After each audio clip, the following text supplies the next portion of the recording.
Souls की एक as है, जैसे आपके और मेरे बॉडी का एक एज है, वैसे सोल्स का फॉर एग्जांपल सिर्फ आपके मेरे समझने के लिए, आप मान लीजिए कि सोल की उम्र 1000 साल है।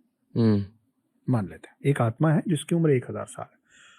अब वो या तो 20 बार 50-50 साल के बॉडीज बदले, या 10 बार 100-100 साल के बॉडीज बदले, मगर ऐसा होता नहीं है। कई बार एक बच्चे में आत्मा जाती है और वो पेट में ही मर जाता है, या भ्रूण हत्या कर दी जाए, जैसे भी कोई खेलते हुए मर जाता है, कोई किसी कारण से, कोई बुजुर्ग होकर मरता है, कोई जवानी में मर जाता है। तो हम में से कोई ये नहीं बता सकता कि उस 1000 साल का जो सोल का स्पैन है वो कितने लाइफ टाइम्स में कवर होगा, और वो उतने सारे लाइफ टाइम्स में उसको क्या क्या देखना पड़ेगा। फॉर एग्जाम्पल, आप देखे होंगे कि एक उम्र दराज आदमी होता है 60-70 साल का, लेकिन उसकी हरकतें बहुत ही बचपने वाली होती, गलत सेंस में नहीं।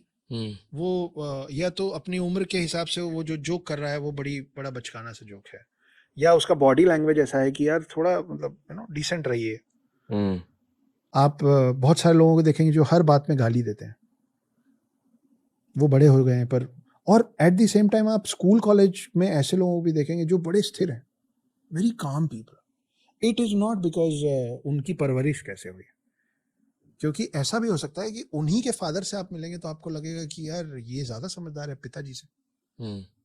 तो वो जो फादर का जो सोल है ना, वो उनका ये बेटा बना है इस बार।